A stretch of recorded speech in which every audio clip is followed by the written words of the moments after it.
두 번째는 남북관계죠. 퍼주기 안 한다 그랬어요. 종북 좌파, 친북 좌파, 반미 친북 좌 반미 친북 좌파 아무튼 모르겠어요. 별소리를 다 해. 그러면서 퍼주기 한다고 그렇게 씹어 돌렸어요. 그러고는 상호주의 한다 그랬죠. 남북관계 단절됐습니다. 위키리크스라고 외교 문서가 공개됐어요. 얼마 전에. 거기 보면 우리 이명박 정부는 뭐를 원했나. 북한이 조만간 붕괴할 테니까 먹자. 이런 생각을 한 거예요. 그런데 단절되어 있는데 북한이 붕괴하던가요? 북한은 중국이 있는 한 붕괴하지 않습니다. 이거는 김대중 선생 말이 아니고 황장엽 씨 말이에요. 안 돼. 한미혈맹이라고 그러죠. 북중도 혈맹입니다. 한미 한국전쟁 났을 때 미국이 와서 전쟁 도왔잖아요. 그런데 북한하고 중국은 어떠냐면 북한 정부가 먼저 세워졌어요. 중국은 모택동하고 장개석하고 내전하고 있었어. 그때 북한이 모택동 군을 도와줬어요. 건국공신이야. 그게 찢어질 수 있는 관계가 아닙니다. 그러니까 부시 대통령이 6년 동안 악의 축구하면서 북한 붕괴시키려고 그렇게 노력했는데 안 되잖아요. 그러니까 그 무망한 현실에서 일어나지 않을 허망한 꿈을 꾸고 망할 길을 기다리면서 단절을 해버린 거죠. 단절했더니 어떻게 돼요? 한반도 비핵화해야 되거든요. 핵을 없애야 돼요. 그런데 이제 거의 핵 보유를 기정사실화하고 있어요. 북한이. 핵 보유도 못 막아. 붕괴도 못 시켜. 그 다음에 결정적 이게 뭐냐. 경제적으로 우리만 손해보는 겁니다. 우리만 지금. 새누리당이 그렇게 존경하는 박정희 대통령께서 60년대 수출입국 자발중심의 고도성장 정책을 펼쳐서 우리는 무역국가가 됐어요. 무역 의존도가 세계 2위야. 싱가포르 다음으로. 근데 이 모든 수출입을 바다로 해야 돼요. 우린 섬나라니까. 3면이 바다고 1면이 휴전선이라서. 이거를 관계를 풀어서 철도를 연결하면 이 물류 경쟁력이 얼마나 높아지겠습니까? 지금요. 여기서 물건 만들어서 북경시장 가는데 45일 걸려요. 근데 여기서 물건 만들어서 KTX에 떡 실어. 북경에 하루면 가. 이걸 왜 45일씩 가? 돈 들여서. 이거를 연결하면 우리가 얼마나 이롭겠냐. 그러면 일본 기업체들 중에서 중국에 주로 수출하는 업체들 이런 데 경우에는 우리나라 항구로 갖고 옵니다. 그러다가 일본 지진 나잖아요. 자꾸. 섬세한 공장은 한국으로 오는 게 나아요. 안전하고 물류 비용 적게 들 수 있고. 그러면 거기서 일자리가 얼마나 많이 만들어지겠습니까? 친북 좌파라고? 이 남북관계는 김대중 선생이 맨 처음에 시작한 게 아닙니다. 노태우 대통령이 했어요. 91년도에. 남북 기본합의서라는 걸 냈거든요. 89년에 문 목사가 가서 김주석을 설득해가지고 자 문화경제교류 갑시다 라고 합의가 된 거예요. 그거에 따라서 91년에 남북 기본합의서가 만들어졌고 그걸 토대로 민주정부 10년은 남북관계를 발전시켰어요. 그때 노태우 대통령이 소련에 30억 불을 거저 퍼줬습니다. 아무 조건 없이 국교 정상화하자고. 그때 민주당은 비판하지 않았어요. 30억 불 좀 많다. 아이씨 그렇게 많이 줬니? 많이 줬지만 그래도 써야 된다 이렇게 생각한 거예요. 왜 그랬냐? 우린 전쟁을 한 당사자들 아닙니까? 그러니까 소련과 중국과 먼저 관계 개선을 하면 그 힘을 받아서 남북관계가 개선해서 철도를 연결하겠다 이렇게 한 거죠. 그것에 필요한 일이기 때문에 동의를 한 거죠. 그럼 노태우 대통령 왜 그랬겠어요? 80년대 말에 동굴아파가 붕괴하면서 동서냉전이 깨졌기 때문에 우리는 중국 시장을 써야 된다. 인류의 4분의 1이 살고 있으니까. 저개발 국가니까. 팔아먹을 게 무진장이니까. 노태우 대통령 보고 종북 좌파라고 그러라고 그럽니다. 종북 좌파라 그래서 북한하고 터주는 거 아니냐 그렇게 질문을 받으시면 그렇게 얘기를 하시라는 거예요. 두 번째는 우리는 이미 노동집약 산업이 다 쫓겨나갑니다. 동남아 갔다 중국 갔다 다 쫓겨왔거든요. 지금.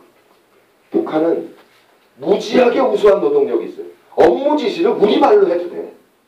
베트남 말이고 필리핀 말이고 필요 없어요. 우리말로 완벽하게 업무 지시가 가능한 우수한 노동력. 우린 돈과 자본이, 기술이 얼마든지 있죠. 그게 개성공단이에요. 세 번째는 북한의 지하자원이 1천 원어치 깔려 있습니다. 그 2007년 14선언 때 공동개발하기로 합의했어요. 단절되니까 채굴권이 중국으로 다 넘어가. 북한 전역의 지하자원 탐사권이 중국으로 넘어갔어요. 최근에. 이게 뭐냐 이거예요. 조선일보 맨날 그러잖아요. 현대자동차 파업하면 이 파업 일주일 만에 그 생산 손해본 양이 뭐 3천억이네 4천억이네 계산 투자네 걔네들은. 왜 이걸 계산 안 해? 이명박 대통령이 남북관계 단절함으로 해서 대한민국의 미래 완전히 절단되고 있는데 거기에 경제적인 손해는 왜 계산 안 하냐 이거예요. 대한민국 헌법에 대한민국 영토는 한반도와 부속도서로 한다 이렇게 돼 있어요. 그런데 미래의 그 어마어마한 경제적인 가치를 도외시하고 딱 우리 영토의 반을 잘라서 중국에 거저 바쳐. 이완용은 돈이나 받았지. 이런 반민족적인 매국 세력이 어딨냐 이거예요. 이 이명박 새누리당 정권의 대북관계는 반민족적인 폭거입니다. 어마어마하게 손해가 나고 있는 거죠. 결국 김대중 대통령의 햇볕 정책, 포용 정책이 맞았다는 거예요. 그거를 선택하는 겁니다. 이번에. 뭐 박근혜 후보가 이런저런 얘기 하실 수 있어요. 그럴 수 있는데 최근에 한일 군사협정이라는 게 맺어지려고 그랬죠. 몰래 정부에서 맺으려다가 국민한테 들켜서 못했습니다. 근데 그게 뭐냐. 2차 대전 이후에 미국이 한국과 일본하고 한미일 군사동맹을 맺으려고 노력을 많이 했어요. 그걸 이승만 박정희 대통령이 거부했어요. 일본하고 군사동맹은 못한다고 우리는. 독도 문제도 있고. 그 못한다고 버텼는데 이 양반이 털크덕 그걸 받은 거예요. 그러니까 동서냉전 시대 2차 대전 직후에는 한미일과 북중러 이게 대륙과 해양 세력이 경계선을 갖고 있었어요. 그런데 동서냉전 깨졌어. 우리 중국에 지금 한국 수출액의 25%를 수출해요. 왜 미국이 중국하고 경쟁하는데 우리가 미국 편을 드냐고. 미국도 이용하고 중국도 이용하고 미국하고도 친하고 중국하고도 친해야 남는 장사지.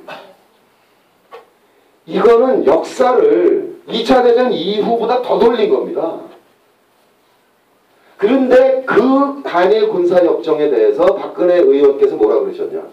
절차상의 문제는 있으나 취지에 동의한다. 안 되는 겁니다. 뭐라고 얘기해도 안 되는 겁니다. 이명박 대통령 당선자가 동교동을 찾아가서 김대중 대통령께 얘기를 드렸어요. 남북관계 어떻게 하면 좋겠냐고. 그 양반 실용주의라고 그랬잖아요. 그러니까 김대중 대통령이 그 노고를 이끌고 열심히 설명을 해주셨대. 25분 동안. 근데 들으면서 각하 옳습니다. 저도 그렇게 하겠습니다. 4번 얘기했대요. 박지원 의원 증언이 얘기해. 왜 못하냐 이거. 조선일보 때문에 못하는 겁니다. 이 극우의 입장에서 남북 분단 관계, 공산주의가 우리를 위협한다. 아니 6.25 때는 위협했지. 지금 국력이 100분의 1도 안 돼요. 북한은 남한에. 어떻게 공산화가 돼 여기가. 그런데 그 가상의 적을 공포를 자꾸 적개심을 불러일으켜가지고 자기들의 권력 기반을 강화하고 있는 겁니다. 그러니까 새누리당 정권의 지지 세력의 반은 이 꼴통이기, 극우 꼴통들이기 때문에 절대로 박근혜 후보는 남북관계를 개선할 수가 없다는 거예요. 그러니까 아까 말씀드린 첫 번째 경제정책의 근본적인 방향 전환, 두 번째 남북 교류 협력의 확대와 한반도 평화, 이 두 가지가 이번에 굉장히 중요한 과도라는 거예요. 특히 아까 말씀드렸다시피 400조를 빚을 만들어 놨잖아요. 97년 IMF 때 국민의 정부가 이 부도나는 회사를 구출하려고 공적 자금이라는 거 만든 게 160조였어요. 그 참여정부 4년 차에 7조를 갚습니다. 그 원리금을. 그래서 복지를 확대 못한 거예요. 민주정부가. 그랬는데 160조 갖고 9년 걸렸는데 410조래. 연리 5% 20조죠. 원금을 10년 거쳐 갚는다 치면 60조입니다. 그러면 2천만 원 연봉 받는 일자리 300만 개입니다. 그러니까 참 걱정이 복지를 확대해야 되는데 예산이 없어요. 그러니까 우리가 12월에 정권 교체를 해도 복지가 빠르게 확대될 거라고 너무 부푼 꿈을 갖지 마십시오. 국가 예산이 허락하는 한 해야 되는 거죠. 그러면 지금 전 세계적으로 불황이죠. 신문 보셨죠? 유럽이 흔들린다. 스페인, 그리스, 중국이 저성장 들어갔어요. 10% 이내로 떨어져요. 7%. 그러니까 우리는 L자형으로 떨어졌어요. 3, 4분기 1.5% 성장했습니다.